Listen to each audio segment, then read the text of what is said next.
Good afternoon and welcome back to Story Time with Pappy. Last time I spoke about my trials and tribulations on July 4th, 1995, with the cops coming and finding my plants in the basement and taking off with my babies. Well, I haven't heard shit from anybody until April 4th of 1996. So in the meantime, I kept partying, smoking weed, doing whatever. I heard, hopefully the DA, I thought, forgot about me. Well, I got my letter of action on about the 9th or whatever, but, stating on the 4th that's when they were officially charging me with 2 counts of manufacturing THC and all sorts of other shit, paraphernalia, blah, blah, blah.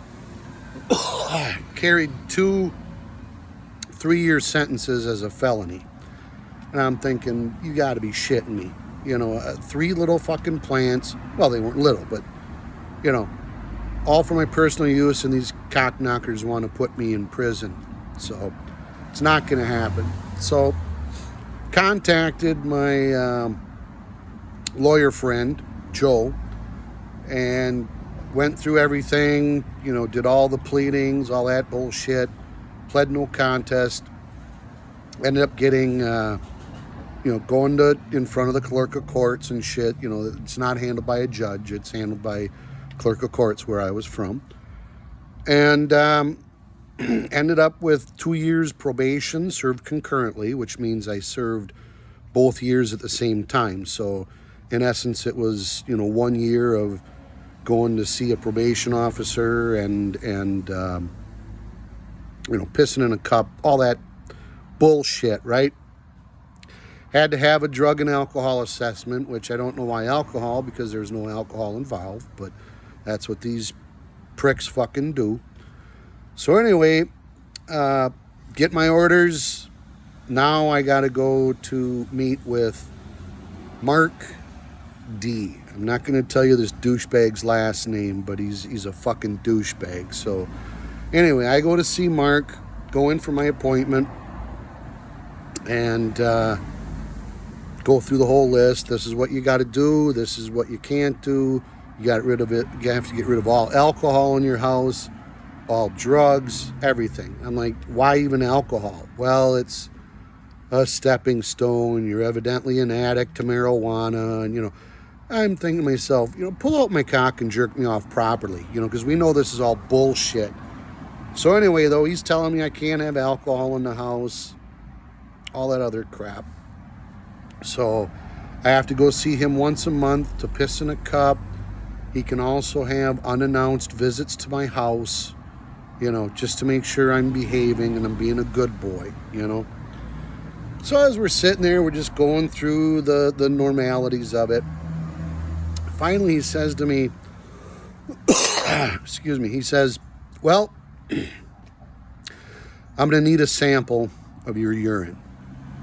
I said, okay. I said, all right, I kind of expected it. Well, he continues on saying, well, I need a sample because I smell marijuana. I said, well, you can't be smelling it on me because I haven't smoked for at least 3 to 5 months, which was true. I mean, it was at least 3 months, no more than 5. So I says, yeah, you can't be smelling it on me. Oh, I smell marijuana very strongly, because I know the smell of marijuana when I smell it, and I smell it heavily on you. I said, well, apparently, Mark, I said, you didn't put out your joint enough before I came in the office. I said, because the only one that smells like weed has to be you. Wrong answer. Because now, little fucking prick, he's got to, assert his authority, right? So now he, instead of just handing me, he pushes it into my chest almost. Says, come on, let's go. We got to go do your urine sample.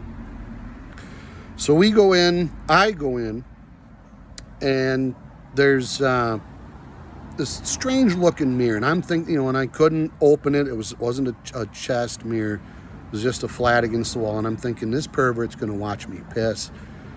But I'm standing there, and I'm trying to squirt out a piss. Can't do it. So I turn on the water, not working. Try, pulling on it a little bit, not working. Start putting a little pressure under my nutsack to see if I can get, a little piss out. Nothing. Tap's fucking dry.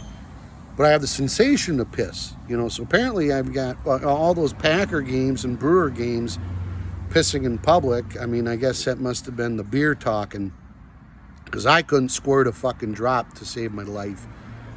So finally, I'm like, all right, fuck this. I'm going to turn out the lights and I'm going to piss in the dark. So, because I got it into my head that this piece of shit or someone's looking at me through this mirror. Could it be paranoia, but, knowing the government and what these cocksucking probation officers and parole officers do, it wouldn't surprise me if someone's over there choking their chicken to this guy trying to fucking manhandle his cock and pee into a cup, right? So I turn out the lights, standing there, and finally, after milking it and rubbing my balls, finally I squirt out a little piss. Get a little bit, like maybe a quarter of an inch. But in the meantime, I'm like, fuck this prick. So I still got some, piss on the tip of my schmeckle. So I wipe it all over the fucking jar, and I make sure that there's enough wetness on here so this motherfucker's going to be grabbing a handful of my, stinky fucking piss. So I put the lid back on, bring it out, go, here you go. I said, there's not much, but you can get a sample out of it. And he's like, oh, did you rinse this off? I says, no. I said, must have gotten a little sloppy, Mark. I'm sorry. So I said, do we have any more? And he just looked at me disgusted. He's like, no, you can leave. So I smiled, said, see you next month. Walked out the door, got in my car, and I thought, all right, fuck you. You wanna mess with this, you're gonna be getting the fucking horns, bitch. All right. Have a good evening, everybody. Talk to you next time. Story time with Pappy.